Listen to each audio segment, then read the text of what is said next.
नमस्कार मित्रों, आपकी अपनी कोचिंग सुमन हिंदी क्लास से मैं सुमन आपका हार्दिक अभिनंदन करती हूँ।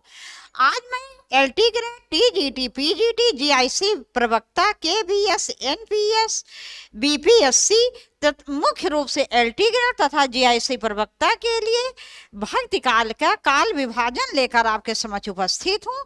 इससे पहले हम लोगों ने वीडियो में देखा था भक्ति काल किसे कहते हैं और भक्ति काल जो है ये किस प्रकार से सबसे पहले इसका प्रचार प्रसार कहाँ हुआ, किस प्रकार से दक्षिण भारत से उत्तर भारत में फैला, दक्षिण भारत में ये इसका भक्ति के प्रचार प्रसार का श्रेय किसका था, दक्षिण भारत से उत्तर भारत लाने में भक्ति भावना का जो है प्रचार प्रसार करने का मुख्य श्रेय किसका था। आज हम देखेंगे भक्ति काल का विभाजन तथा इसकी मुख्य विशेषताएं क्या हैं। सबसे पहले हम देखेंगे भक्तिकालीन साहित्य की सामान्य विशेषताएं। तो मित्रों, आपको पता होगा कि हिंदी साहित्य इतिहास के दूसरी भक्ति धारा जो दूसरा काल विभाजन है उसका नाम है भक्ति काल, जिसे हम पूर्व मध्यकाल के नाम से भी जानते हैं, जिसका समय है 1375 से 1700 बीसी। तो इस भक्ति काल को कितने भागों में बांटा गया, दो भागों में, पहला निर्गुण काव्य धारा और दूसरा सगुण काव्य धारा। तो निर्गुण काव्य धारा या सगुण काव्य धारा हो, कुछ विशेषताएं ऐसी भक्ति काल की जो दोनों में ही पाई जाती हैं, निर्गुण और सगुण दोनों में। तो भक्ति काल साहित्य की सामान्य विशेषताएं क्या हैं। सबसे पहला है मित्रों गुरु की महिमा। देखो, संपूर्ण भक्ति साहित्य में चाहे वो निर्गुण काव्य धारा या सगुण काव्य धारा हो, गुरु की महिमा, गुरु की महत्ता पर विशेष बल दिया गया है। जितने भी भक्त काल के कवि हुए हैं सभी के कोई न कोई गुरु अवश्य थे। जैसे कबीरदास जी की दोहा तो आपने सुना होगा, गुरु गोविंद दोऊ खड़े काके लागू पाए, गुरु बलिहारी आपने गोविंद दियो बताए। कि गुरु और गोविंद दोनों खड़े हैं, लेकिन मुझे ये नहीं समझ में आ रहा है किसके चरण पहले स्पर्श करूं।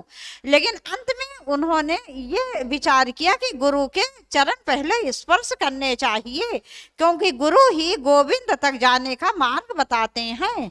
इसके अतिरिक्त चाहे सूरदास जी हो चाहे तुलसीदास जी हो, कहने का तो ये सगुण काव्य धारा में भी गुरु की महत्ता पर विशेष बल दिया गया है। जैसे सूरदास जी के गुरु कौन थे, वल्लभाचार्य जी, तुलसीदास जी के गुरु नरहरि आनंद। तो इसी प्रकार से गुरु की महत्ता या महिमा का वर्णन पूरे भक्ति साहित्य में है, चाहे निर्गुण काव्य धारा रही हो या सगुण काव्य धारा। दूसरा है भक्ति भावना का प्राधान्य। दूसरा क्या है, भाई भक्ति काल से स्पष्ट होता है किसकी प्रधानता रही होगी, भक्ति भावना की। तो भक्ति काल में केवल भक्ति की प्रधानता होगी, चाहे निर्गुण काव्य धारा के कवि रहे हो या सगुण काव्य धारा के, सभी ने ईश्वर की भक्ति पर विशेष बल दिया है। बस ईश्वर की भक्ति का जो मार्ग था वो अलग अलग था दोनों का। जैसे निर्गुण काव्य धारा में निराकार ईश्वर की भक्ति पर विशेष बल दिया गया, और सगुण काव्य धारा में सगुण माने ईश्वर के साकार रूप की भक्ति का प्राधान्य था या उस पर जोर दिया गया। तीसरा क्या, अहंकार का त्याग। दूसरा मित्रों संपूर्ण भक्ति काल, चाहे निर्गुण काव्य धारा रही हो या सगुण काव्य धारा, जितने भी भक्तिकालीन कवि हुए हैं सभी ने इस बात पर बल दिया है कि अहम माने घमंड का त्याग कर देना चाहिए। घमंड से क्या होता है, मनुष्य नष्ट हो जाता है, मनुष्य का नाश हो जाता है। चौथा, नाम स्मरण की महत्ता। चाहे निर्गुण काव्य धारा हो या सगुण काव्य धारा, दोनों में ही ईश्वर के नाम की महत्ता, उनके स्मरण की महत्ता पर विशेष बल दिया गया है। जैसे निर्गुण काव्य धारा में जितने भी कवि हुए हैं, आप विशेषकर कबीरदास जी को ही ले लो। कबीरदास जी ने भी हर जगह राम राम की रट लगा रखी है। ये राम वही नहीं है, रामचंद्र जी, दशरथ पुत्र रामचंद्र जी नहीं, निराकार ईश्वर राम। तो राम नाम के स्मरण के पर उन्होंने राम राम अपने दोहों में, अपने पदों में उन्होंने बार बार उच्चारण किया है। इसके अतिरिक्त जो सगुण मार्गी का विधारा, तो सूरदास जी को ले लो, कृष्ण कृष्ण कृष्ण की महिमा का गुणगान किया है उन्होंने। गोस्वामी तुलसीदास जी को ले लो, राम भक्ति धारा में राम राम रामचंद्र जी के नाम की महिमा का वर्णन किया, मतलब राम ही राम उन्होंने जपा है। तो इस प्रकार से नाम स्मरण की महत्ता जो है वो भक्तिकालीन साहित्य की बहुत बड़ी विशेषता है, जो कि निर्गुण और सगुण दोनों ने अपनाई है। आगे देखते हैं। पांचवा, बहुजन हिताय। बहुजन हिताय मतलब जन मने लोग, बहु मने बहुत। तो जो भक्तिकालीन साहित्य रहा है या भक्ति मार्गी धारा जो रही है, चाहे निर्गुण का भी हो या सगुण का भी हो, सभी ने बहुजन हिताय, बहुत से लोगों, लगभग जनता की, संपूर्ण जनता की हित के लिए विचार किया है, हित की बात कही है। इससे पहले आदिकाल में क्या था? आदिकाल में जो राजा हुए हैं या कवि हुए हैं, उन्होंने वो केवल अपना हित देखते थे, लेकिन भक्तिकाल में बहुजन हिताय की भावना पाई गई है। छठा, लोक भाषाओं का प्राधान। लोक भाषा की क्या तात्पर्य है? लोक भाषा माने आपसी बातचीत के जो भाषा होती है, जैसे कि छोटे सीमित क्षेत्रों में क्या होता है, बोलियां होती हैं। जैसे कहावत भी है, 4 कोस पर पानी बदले 8 कोस पर बानी।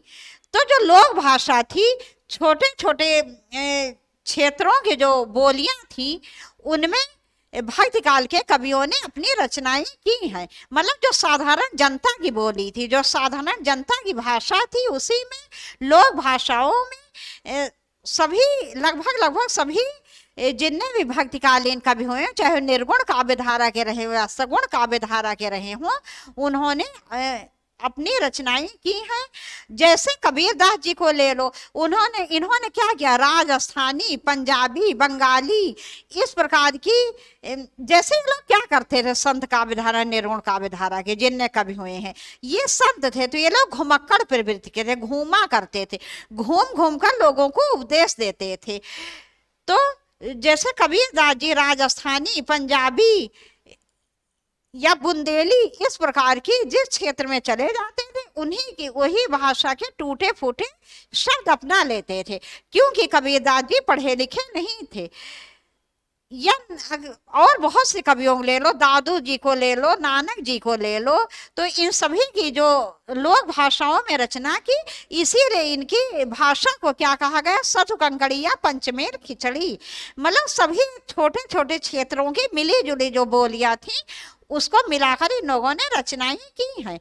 उसके बाद सातवां, हाँ मित्रों, इसके बाद सगुण काव्य धारा भी देख लो। सगुण काव्य धारा में जैसे राम भक्ति धारा के आप गोस्वामी तुलसीदास जी को ले लो, उन्होंने क्या किया है, अवधी भाषा में रचनाएं की हैं, परिमार्जित परिष्कृत अवधी को अपनाया है।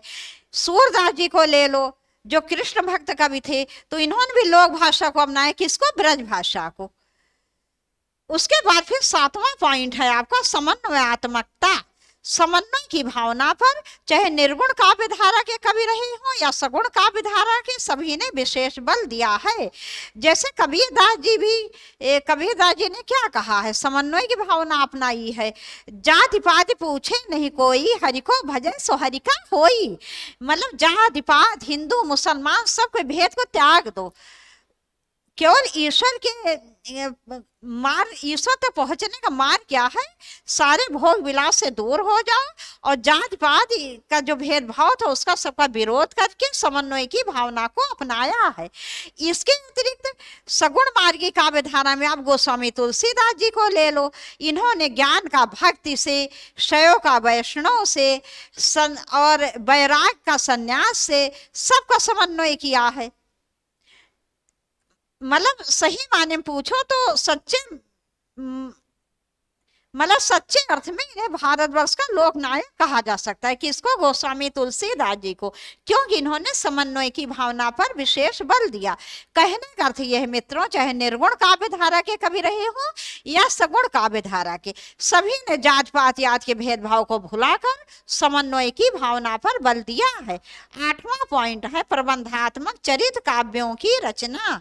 प्रबंधात्मक चरित काव्य, जिसे महाकाव्य के नाम से भी जानते हैं, इनकी भी रचना चाहे निर्गुण काव्य धारा हो या सगुण काव्य धारा हो, भक्ति काल में खूब हुई।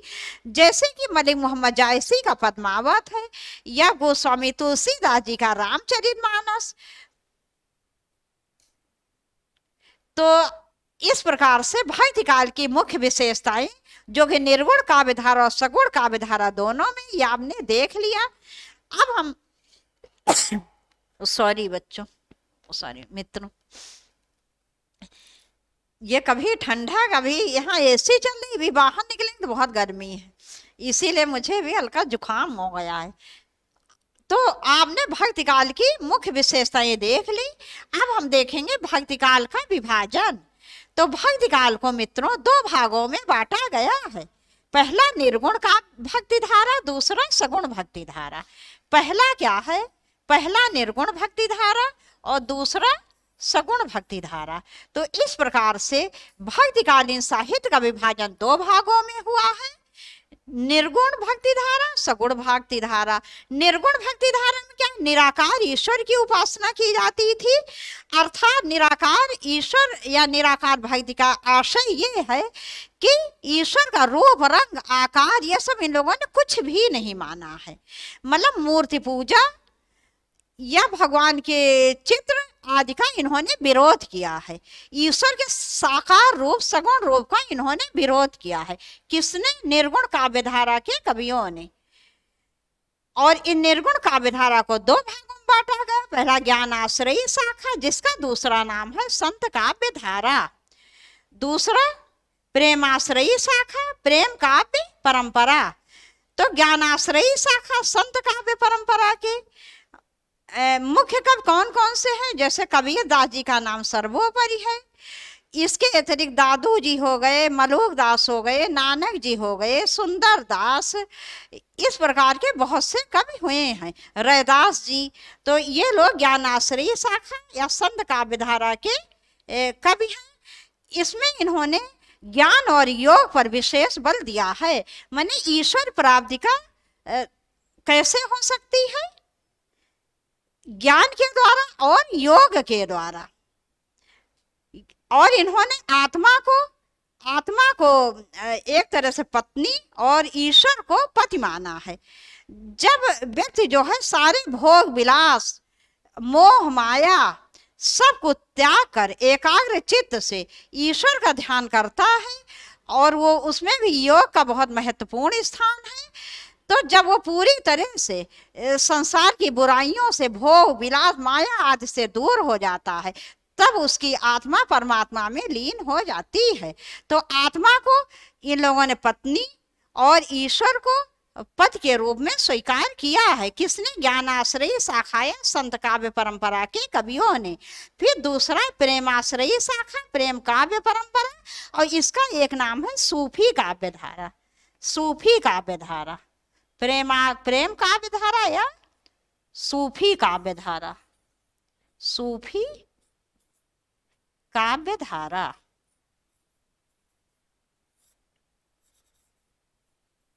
सूफी काव्य धारा, सूफी काव्य परंपरा। तो मित्रों ये प्रेम दूसरी, पहली क्या है? निर्गुण भक्ति धारा की कितनी उपधाराएं? दो, और दो हैं सगुण भक्ति धारा की उपधाराएं। पहले भक्ति धारा, फिर भाई भक्ति काल को दो भागों में बांटा गया, निर्गुण भक्ति धारा, सगुण भक्ति धारा।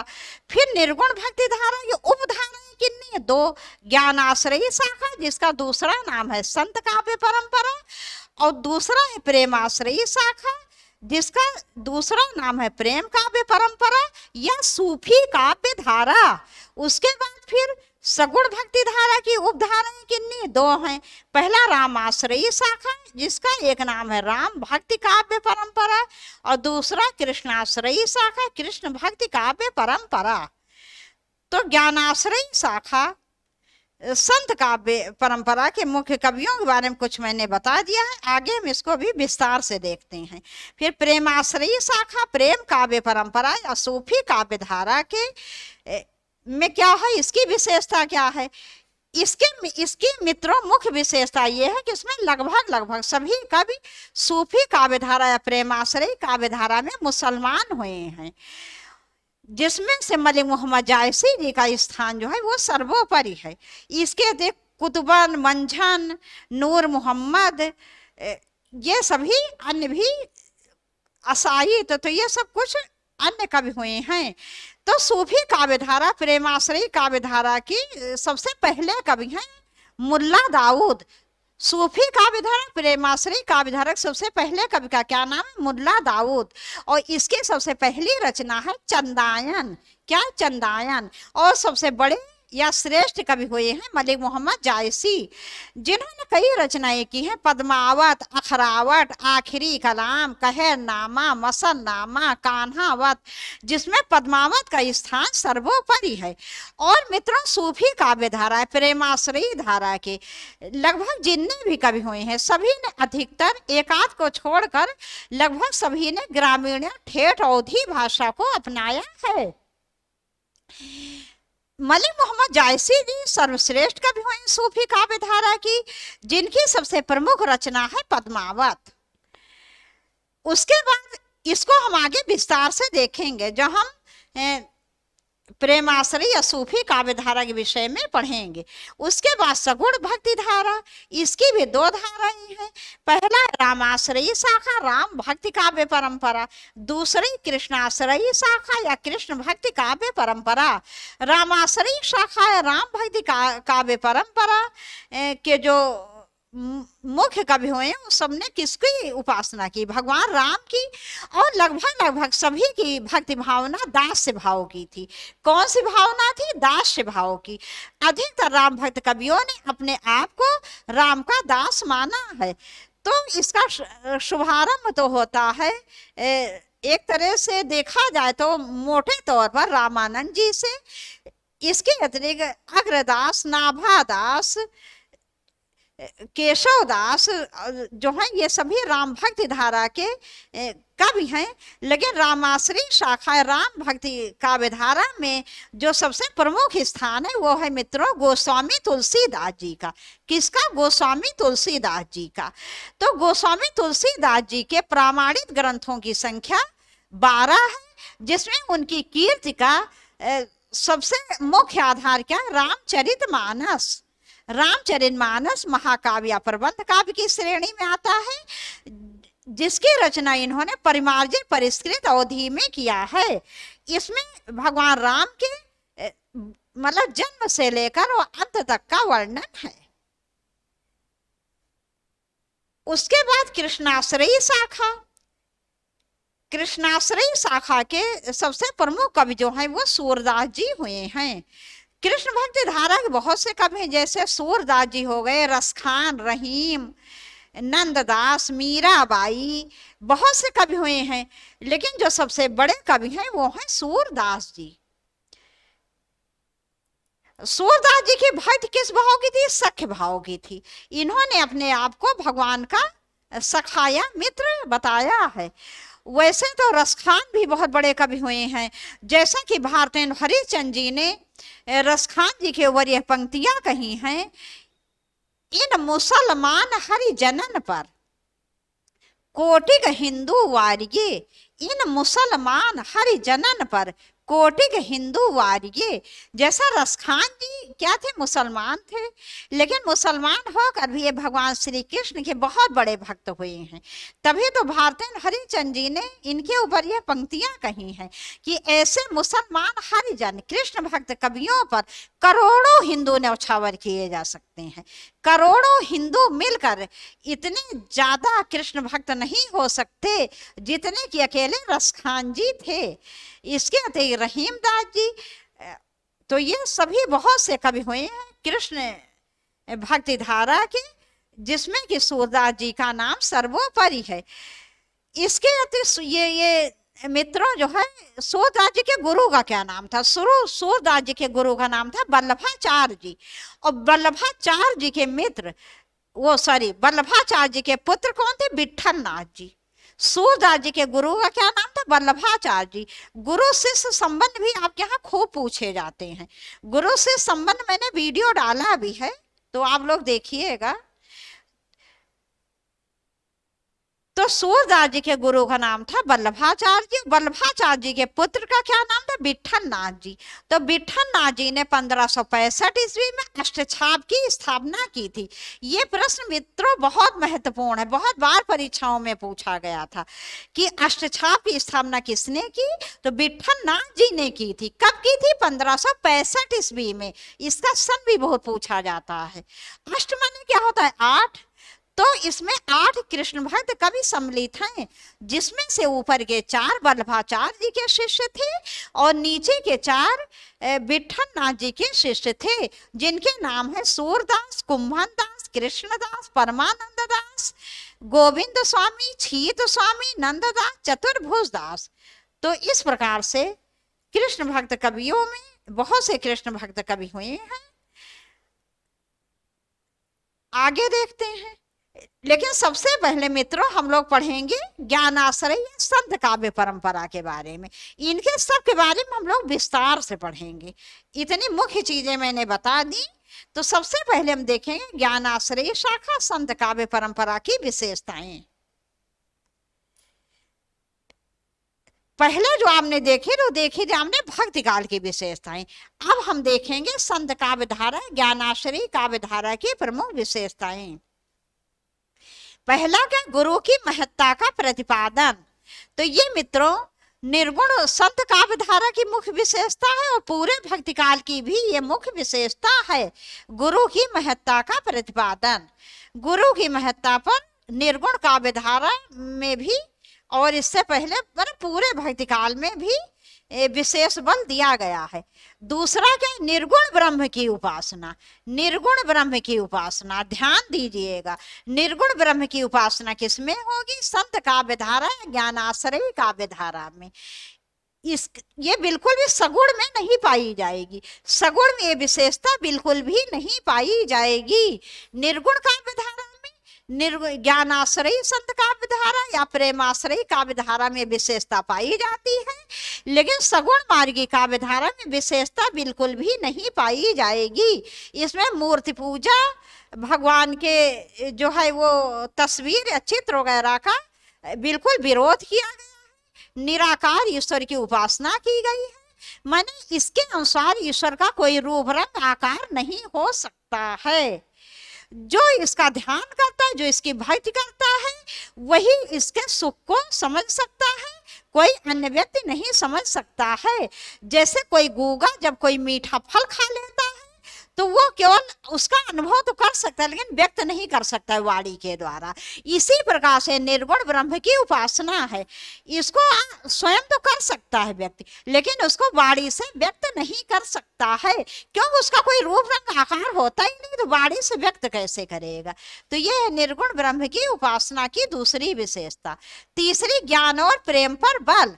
निर्गुण काव्य धारा में निर्गुण काव्य धारा की संत काव्य धारा, ज्ञानाश्रय काव्य धारा में ज्ञान और प्रेम पर बल दिया गया है। माने ईश्वर को प्राप्ति के लिए ज्ञान अनिवार्य है और साथ में प्रेम की भावना भी होनी चाहिए। मतलब ईश्वर के लिए अपने को सर्वस्व न्यौछावर कर दो। फिर उसके बाद चौथा, रहस्य भावना। एक रहस्य की भावना बनी हुई है पूरी संत काव्य धारा, ज्ञानाश्रय काव्य धारा में, कि ये हो कैसे गया, ये कैसे हो सकता है, ऐसा होना संभव हो कैसे गया।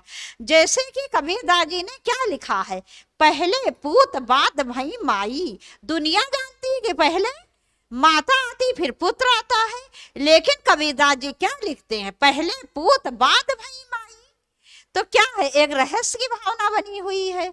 इसका अर्थ काफी गूढ़ है मित्रों। इसके अर्थ के बारे में हम अभी विस्तृत वर्णन नहीं करेंगे, जितना आपके लिए अनिवार्य है आप अभी उतना ही समझो। तो इस प्रकार से रहस्य भावना पाई जाती है। यह ठाढ़ा सिंह चरावे गाय। सिंह या शेर क्या करता है? गाय को खा जाता है। और कबीरदास जी क्या लिखते हैं, सिंह खड़ा होकर गाय को चरा रहा है। तो इसलिए रहस्य भावना जो है इसमें ज्ञानाश्रयी या संत काव्यधारा की मुख्य विशेषता है, ये रहस्य भावना भी। फिर क्या है, फिर पांचवी योग या भक्ति का समन्वय। योग और भक्ति का विशेष समन्वय है। जैसे आजकल रामदेव जी जो है योग पर विशेष बल देते हैं, योग से बहुत से लाभ हैं। तो कबीरदास जी ने भी योग पर विशेष बल दिया था। उनके अनुसार योग और ज्ञान के द्वारा ही ईश्वर की प्राप्ति हो सकती है। तभी तो कबीरदास जी की उम्र बहुत ज्यादा थी, 125 वर्ष थी। भाई जो योग करेगा वो स्वस्थ रहेगा, साधारण सी बात है। उसके बाद है छठा मानवतावादी दृष्टि। मानवतावादी दृष्टि थी इनकी, किसकी, संत काव्यधारा निर्गुण काव्यधारा के कवियों को, माने जितने मानव हैं सभी का कल्याण होना चाहिए।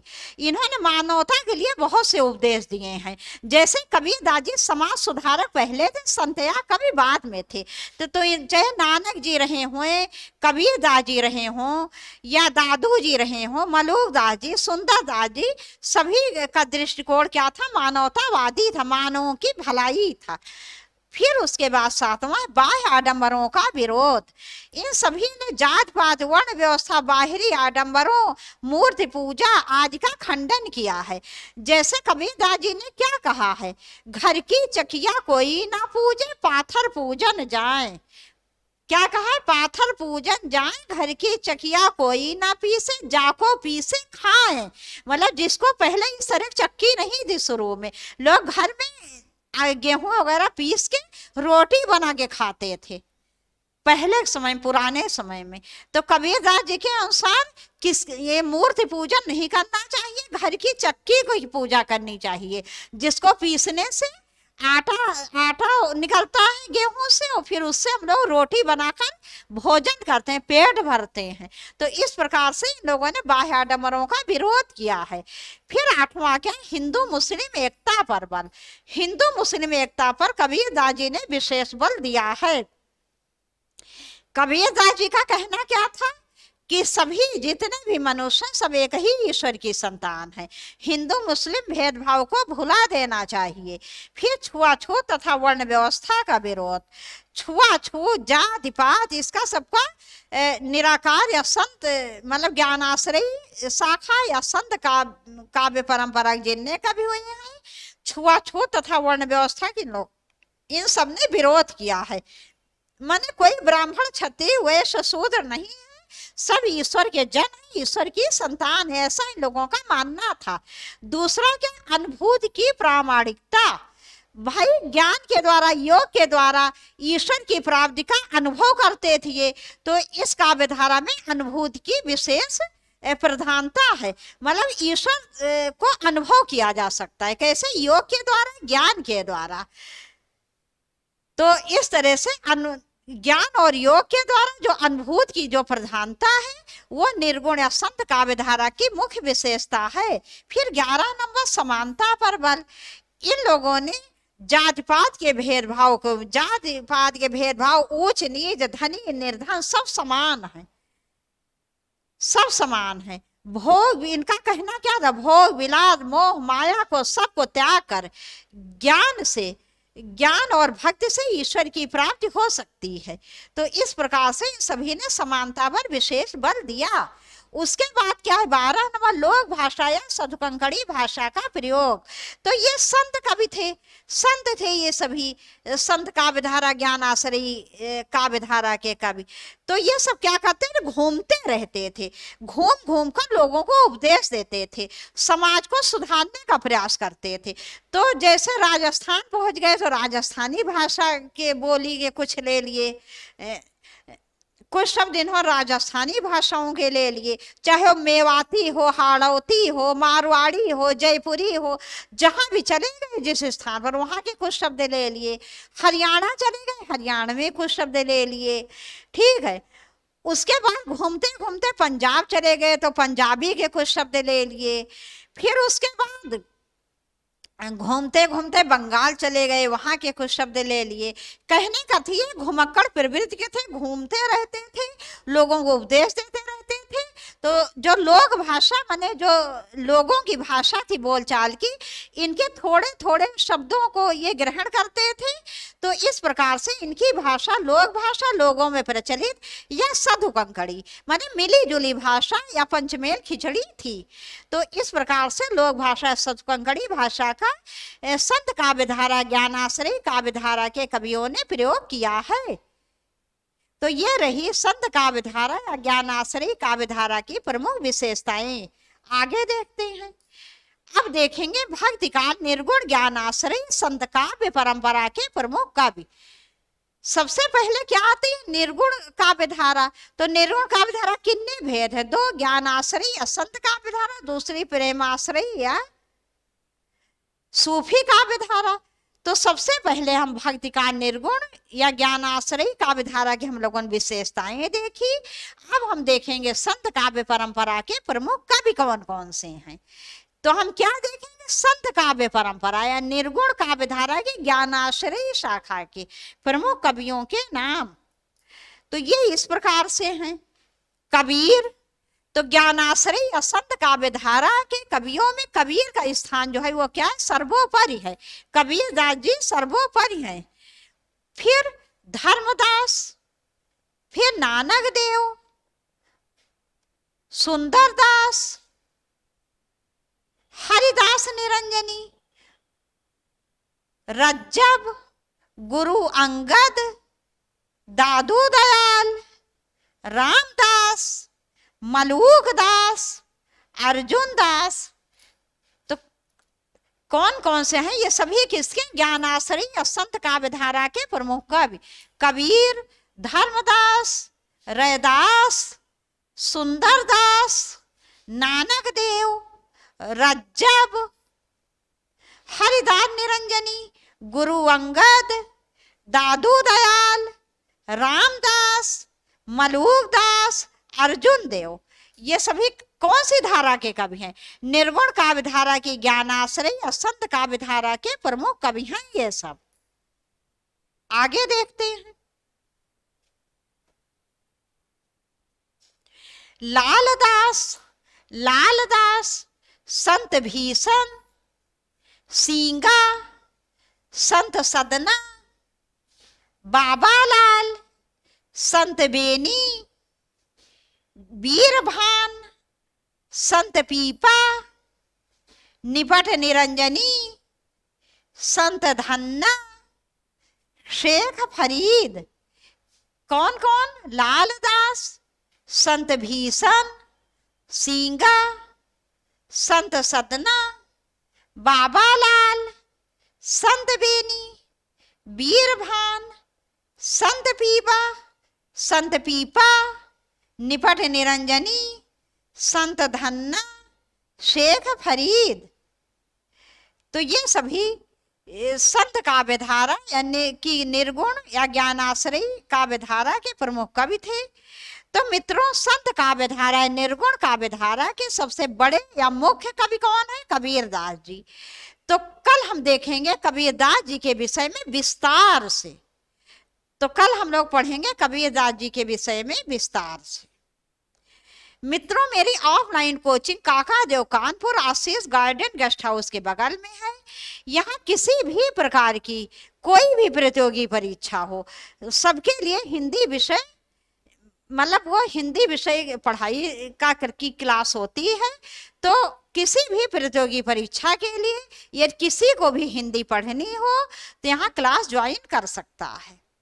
मित्रों, आपसे एक शिकायत है, आप लोग वीडियो को शेयर नहीं करते हो, तो ज़्यादा ज़्यादा वीडियो को शेयर करो। यदि आपने चैनल को सब्सक्राइब ना किया हो तो प्लीज़ सब्सक्राइब कर दो और बेल आइकन प्रेस करो, जिससे कि कोई भी वीडियो यहाँ पढ़े या ऑनलाइन क्लास हो आपके पास सबसे पहले नोटिफिकेशन पहुँचे, मानो जल्दी जल्दी नोटिफिकेशन पहुँच जाए। इसके अतिरिक्त व्याकरण देखो कोई अंतर नहीं है। जैसे यूपी पुलिस UPSI के लिए व्याकरण की क्लासें चल रही, तो आप लोग उसको भी अटेंड कर सकते हैं। तो मित्रों, कल तक के लिए नमस्कार।